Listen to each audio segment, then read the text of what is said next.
ಮಾರನೆಯ ದಿನ ಸಂಜೆಗತ್ತಲು ನಾನು ತಮ್ಮನೊಂದಿಗೆ ಇದ್ದೆ. ಆ ಮನೆಯ ಬೆಳಕಿನಿಂದ ಗುಹೆಯಲ್ಲಿ ಬೆಳಕಾಗಿತ್ತು. ತೊಟ್ಟಿಲಿಗೆ ಕಟ್ಟಿದ್ದೆ. ತಮ್ಮ ಅದನ್ನು ನೋಡುತ್ತಾ ಆಟವಾಡುವುದು, ಮಲಗುವುದು ಮಾಡುತ್ತಿದ್ದನು. ಅಂದು ಸಂಜೆಗತ್ತಲಿನಲ್ಲಿ ಒಬ್ಬ ವ್ಯಕ್ತಿ ಬಂದು ನಮ್ಮ ಗುಹೆಯ ಮುಂದೆ ನಿಂತನು. ನಾನು ಇಲ್ಲಿಯವರೆಗೂ ಕಾಡಿನಲ್ಲಿ ಬೆಳೆದವಳು, ತಮ್ಮನನ್ನು ಬಿಟ್ಟರೆ ಮನುಷ್ಯರ ಸಂಪರ್ಕವಿಲ್ಲದೆ ಬೆಳೆದವಳು. ಅಂದು ಇನ್ನೊಬ್ಬ ವ್ಯಕ್ತಿ ಮನುಷ್ಯನನ್ನು ಕಂಡೆನು. ಯಾವ ಕಾರಣಕ್ಕಾಗಿ ಬಂದಿದ್ದಾನೆ ಎಂದು ನಾನರಿಯಲಾರೆ. ಅಷ್ಟರಲ್ಲಿ ನನ್ನ ತಂದೆ ಬಂದನು. ನನಗೆ ಒಳಗಿರಲು ಹೇಳಿ ಆ ವ್ಯಕ್ತಿಯೊಂದಿಗೆ ಗುಹೆಯ ಹೊರಗೆ ನಿಂತು ಬಹಳ ಹೊತ್ತು ಮಾತನಾಡಿದನು. ಆ ಮಾತು ಕಥೆಯು ಯುದ್ಧಕ್ಕೆ ತಿರುಗಿ ಸುಮಾರು 28 ದಿನಗಳ ದೀರ್ಘಕಾಲದ ಯುದ್ಧವಾಗಿತ್ತು. ಏನಾಗುತ್ತಿದೆ, ಯಾಕೆ ಈ ಯುದ್ಧ, ನಾನರಿಯಲಾರೆ. ಕೊನೆಯದಾಗಿ ಯುದ್ಧ ಅಂತಿಮ ಹಂತ ಬಂತು. ಶೂರನಾದ ಆ ವ್ಯಕ್ತಿಯೇ ಗೆದ್ದನು. ಅವನಿಗೆ ನನ್ನ ತಂದೆ ಶರಣಾಗುವುದನ್ನು ನಾನು ಗಮನಿಸಿದೆ. ನನ್ನ ತಂದೆ ಆ ವ್ಯಕ್ತಿಗೆ ಯಾಕೆ ಶರಣಾಗಬೇಕು ಎಂಬ ಪ್ರಶ್ನೆ ಮೂಡಿತು. ಆ ವ್ಯಕ್ತಿಯೊಂದಿಗೆ ನನ್ನ ತಂದೆ ಜಾಂಬವಂತ ಗುಹೆಯೊಳಗೆ ಪ್ರವೇಶಿಸಿದನು.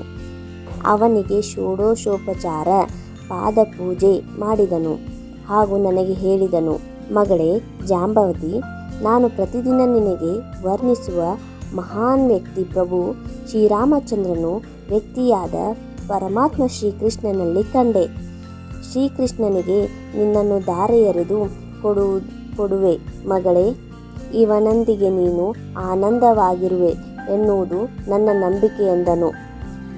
ತಂದೆಯೇ ಭಗವಂತನನ್ನು ಮದುವೆಯಾಗಲು ತೋರಿಸುತ್ತಿರುವಾಗ ಬೇಡ ಎನ್ನುವುದು ಪ್ರಶ್ನೆ ಇಲ್ಲವೆಂದು ನಾನು ಒಪ್ಪಿಕೊಂಡೆ. ಆ ಭಗವಂತನ ಕೈ ಹಿಡಿದು ದ್ವಾರಕಕ್ಕೆ ನಡೆದೆನು. ನನ್ನ ತಂದೆ ಜಾಂಬವಂತ ಆ ಕಾಡು ದೇವತೆಯನ್ನು ಬಿಟ್ಟು ಅಂದು ತಂದೆಯನ್ನು ಬಿಟ್ಟು ಹೋಗುವಾಗ ತಂದೆಯ ಅಪ್ಪುಗೆ ಆ ತುಪ್ಪಳದಲ್ಲಿ ಇನ್ನೂ ಚಿಕ್ಕವಳಾಗಿದ್ದರೆ ಚೆನ್ನಾಗಿರುತ್ತಿತ್ತು ಎಂಬ ಭಾವ ಮೂಡಿತು. ತಂದೆಯ ಕಣ್ಣಂಚಲ್ಲಿ ನೀರು ಹನಿ ಕಂಡೆ. ಅದು ಮಗಳನ್ನು ಕಳಿಸಿಕೊಡುತ್ತಿರುವೆ ಎನ್ನುವುದಕ್ಕಿಂತ ಸಾಕ್ಷಾತ್ ಶ್ರೀರಾಮ ಕೃಷ್ಣನಾಗಿ ಬಂದು ದರ್ಶನ ನೀಡಿ ಮಗಳನ್ನು ಅವನೊಂದಿಗೆ ದಾರೆ ಎರೆದೆ ಎನ್ನುವ ತೃಪ್ತಿ. ಅಂದು ಕಾಡಿನಿಂದ ನಾಡಿಗೆ ಬರುವಾಗ ನನ್ನೊಂದಿಗೆ ಆ ಹೊಳೆಯುತ್ತಿರುವ ಮನೆಯನ್ನು ನನ್ನ ತಂದೆ ನೀಡಿದನು.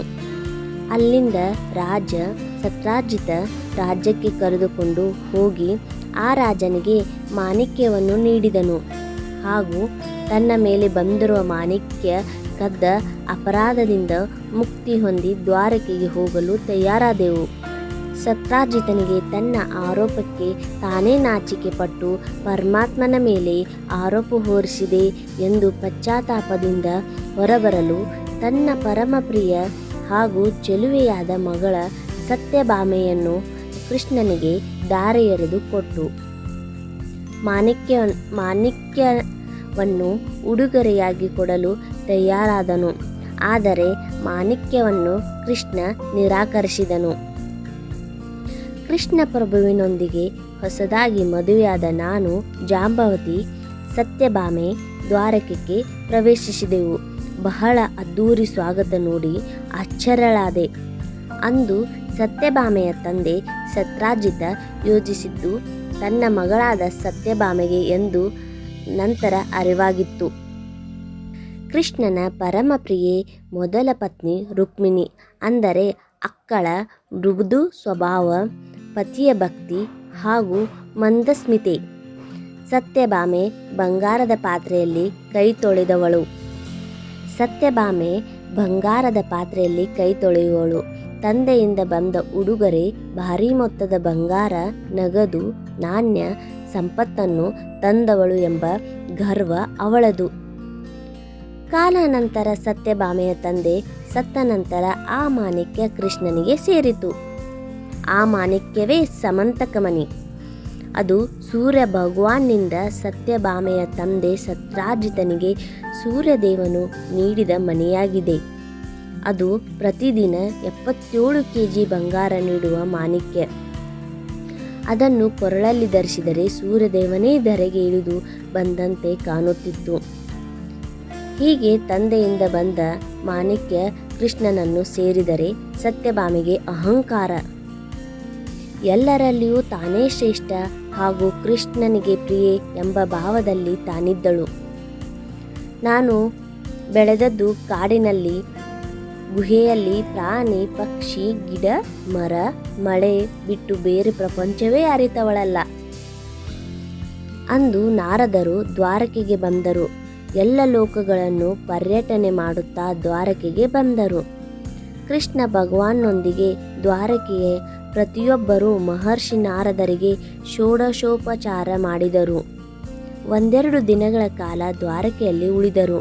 ಅಂದು ಸತ್ಯಭಾಮೆ ನಾರದರ ಆಶೀರ್ವಾದ ಪಡೆಯಲು ಹೋದಾಗ ಇಬ್ಬರ ನಡುವೆ ಸಣ್ಣ ಮಾತಿನ ಚಕಮಕಿ ನಡೆಯಿತು. ಅವರ ಮಾತಿನಂತೆ ಮಾರನೆಯ ದಿನ ಕೃಷ್ಣನ ತುಲಾಭಾರ, ಅಂದರೆ ಒಂದು ತಕ್ಕಡೆಯಲ್ಲಿ ಒಂದು ಬದಿ ಕೃಷ್ಣ, ಇನ್ನೊಂದು ಬದಿ ಸತ್ಯಭಾಮೆಯಲ್ಲಿರುವ ಸಂಪತ್ತು. ಆ ಸಂಪತ್ತಿನ ತೂಕ ಕೃಷ್ಣನಿಗೆ ಸಮನಾದರೆ ಕೃಷ್ಣನ ಎಲ್ಲ ಪತ್ನಿಯರಲ್ಲಿ ಸತ್ಯಭಾಮೆ ಶ್ರೇಷ್ಠವೆಂದು, ಇಲ್ಲವಾದರೆ ಆ ಸಂಪತ್ತು ಸರಿದೂಗಲಿಲ್ಲವೆಂದರೆ ನಾರದ ಕೃಷ್ಣನನ್ನು ತನ್ನ ಜೀತದಳಾಗಿ ಕರೆದುಕೊಂಡು ಹೋಗುವೆನೆಂದು ಹೇಳಿದನು. ದ್ವಾರಕೆಯ ಪ್ರಜೆಗಳ ಮುಂದೆ ಭಗವಾನ್ ಕೃಷ್ಣ ಒಂದು ತಕ್ಕಡಿಯ ಒಂದು ಬದಿಯಲ್ಲಿ ಕುಳಿತನು. ಅವನು ಮೌನವಾಗಿ ನಡೆಯುವ ಆಟವನ್ನು ಗಮನಿಸುತ್ತಿದ್ದನು. ಸತ್ಯಭಾಮೆ ತನ್ನಲ್ಲಿರುವ ಸಂಪತ್ತಿನೊಂದಿಗೆ ಒಂದು ತಕ್ಕಡಿಯ ಇನ್ನೊಂದು ಬದಿಯಲ್ಲಿ ಸಂಪತ್ತನ್ನು ಹಾಕತೊಡಗಿದಳು. ಎಷ್ಟೇ ಹಾಕಿದರೂ ತಕ್ಕಡಿಯ ಮುಳ್ಳು ಅಲುಗಾಡಲಿಲ್ಲ. ವಿಶ್ರಾಂತಿ ಗೃಹಕ್ಕೆ ಹೋಗಿ ಉಳಿದ ಸಂಪತ್ತನ್ನು ಹುಡುಕಿ ತಂದು ಅದಕ್ಕೆ ಹಾಕಿದಳು. ಏನೂ ಪ್ರಯೋಜನವಾಗಲಿಲ್ಲ. ಕೊನೆಯದಾಗಿ ತಾನು ಹಾಕಿಕೊಂಡ ನಗ ಹಾಗೂ ಕೃಷ್ಣನ ಉಳಿದ ಪತ್ನಿಯರ ಕಡೆಯಿಂದ ಅವರ ಬಂಗಾರ ಒಡವೆಗಳನ್ನು ತೆಗೆದುಕೊಂಡು ಹಾಕಿದಳು. ಏನೂ ಪ್ರಯೋಜನವಾಗಲಿಲ್ಲ. ಈಗ ಸತ್ಯಭಾಮೆಗೆ ಆತಂಕ. ಅರಿಯದ ತನ್ನ ಪತಿ ಕೃಷ್ಣನನ್ನು ಸನ್ಯಾಸಿ ನಾರದನೊಂದಿಗೆ ಲೋಕಪರ್ಯಟನೆಗೆ ಕಳಿಸುವುದು ಸಾಧ್ಯವಿಲ್ಲವೆಂದು ಕೈ ಹಿಸುಕಿಕೊಂಡಳು. ನಾರದರು ಸತ್ಯಭಾಮೆಗೆ ರುಕ್ಮಿಣಿಯ ಸಹಾಯ ಕೇಳಲು ಹೇಳಿದರು. ಅವಳ ಗರ್ವ ಯಾರನ್ನೂ ಎಂದು ಏನೂ ಕೇಳಿದವಳಲ್ಲ. ಈಗ ಸಂಕಷ್ಟದ ಸ್ಥಿತಿಯಲ್ಲಿಗೆ ಏನಾದರೂ ಮಾಡಬೇಕೆಂದು ಗಡಿಬಿಡಿಯಾಗಿ ರುಕ್ಮಿಣಿಯ ಮೊರೆ ಹೋದಳು. ನಾರದರು, ನಿನ್ನ ಪತಿಯ ಮುಕ್ತಿಗೆ ಏನು ಮಾಡುವಿರಿ ಎಂದರು.